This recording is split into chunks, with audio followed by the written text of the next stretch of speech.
English school a kakala chuan in ten kha Highlander ania abak chu opening ka ti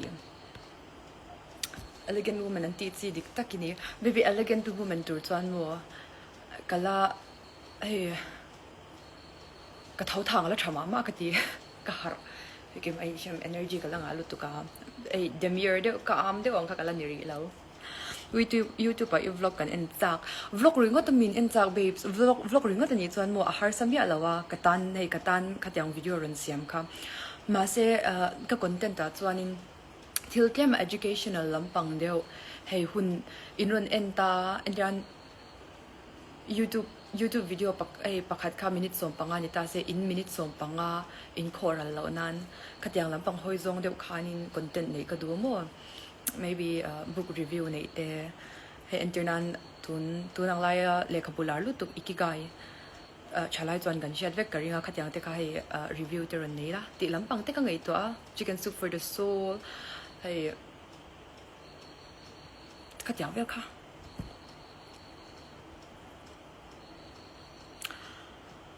miss effect manglo he masel o kan mang chinang o hemi ka effect nei chat ve ni mai abak si chu lak lo ton ringo tania hemi hi ani mai ma se hi effect manglo chon kan da ve deu lang full la baby kalan full chon ka ron mu phado le ne heta comment share run interact kha ka du ve a ani ei kalan full don chon i shem ka mi ta chelu tok cafe akal lo tlat brok shi la cafe akal tu le tu ka brok bak lo cafe ka tam lu tok i defensive sia and attacking sia chu let me live, let the girl live, let me live. Miss Universe ita hian ko otse mini baby universe tan chun mo ka chong hianin conviction tu ka nei ni chu way of delivering my thoughts ma se I communication skills vel ala chatok lo ka ti my defense I mean he exactly I anilo tiro baby exactly need anga min sha ni chon it's okay exactly kan ni mai real life in its hello tops thank you thank you ava mak ava boy thak lok so meow meow meow ka so te o mai lai yan ulu ta kai chelo ber ông nghĩ nó có chelo ka tar mi kan phel le si ni Miss Green ka TV that friend da kan tel ve tro yes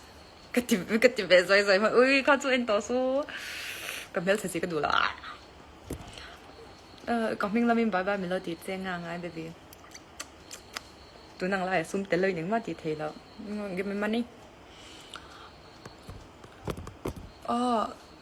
lo screen record to su I ha chui try to em baby kala try lo imoti vartir lo ka du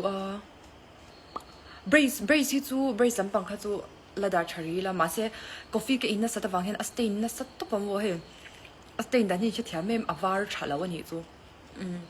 he wang hen ti vai tir po ni lo ine kha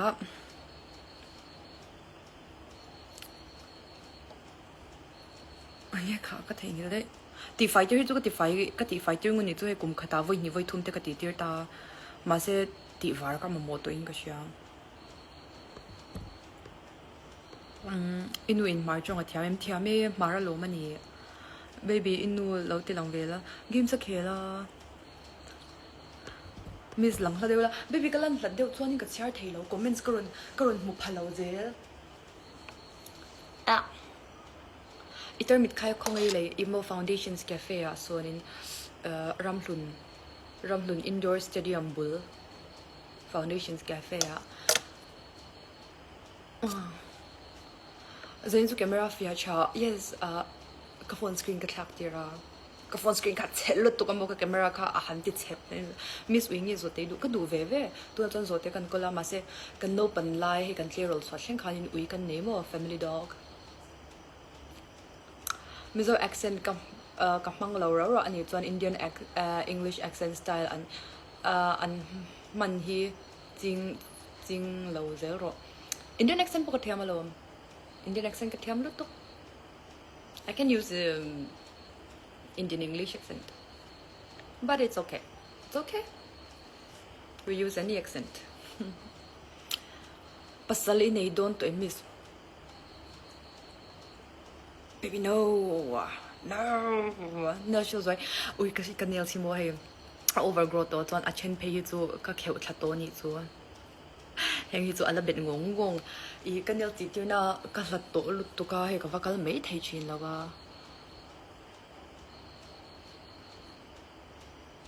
cái chuyện im movie đăng en lệ cái trang i roll khai in ít nhẹ cái tiểu ơi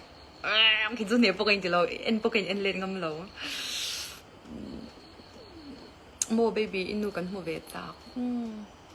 miss we can try cái đủ về hả vlog khắp bấy mẹ lâu miss vlog video hi mo thì anh tông lúc tụ co hay mi vàng hiền views lệ engagement nó cháo nhiều quá tiếng cái ngày tuổi đâu Hlui baka old money vibes fashion in me. Oh, thank you. Ang lo pay mo na teo dawin ka titsak kan premiere ate po ka titsak ta hey blowout ay ano voluminous hair vintage voluminous hair ang ti mo hey puk ni sila ang puk dawin mase ka darate lu to ka lu lang lian thina chu ka tu lo deo la heta ui an nói trên cái chair thôi à các comments cái chair hi mo omzia nei lo trên cái chair kan scroll thà dễ là nghe i video viral kha avan ngay nat om về avan ngay nói cái lâu follow chứ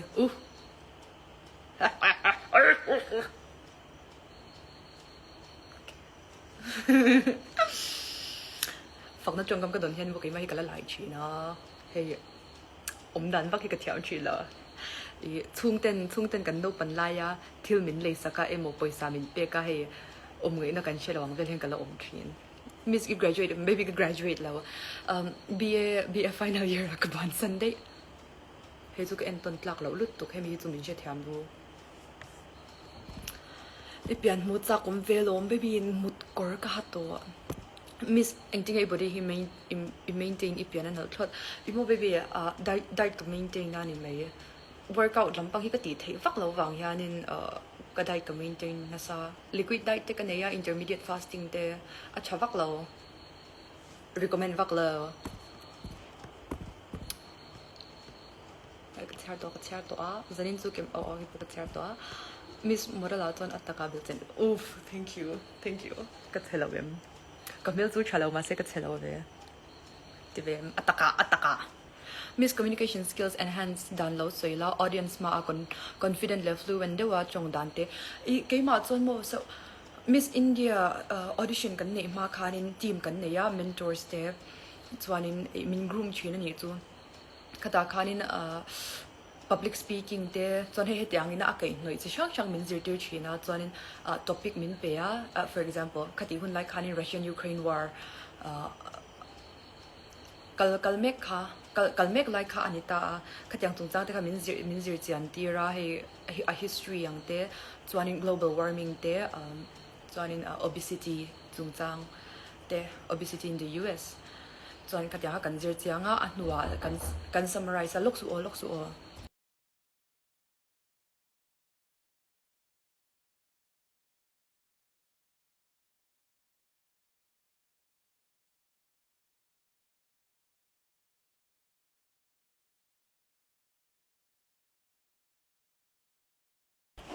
su guys karon let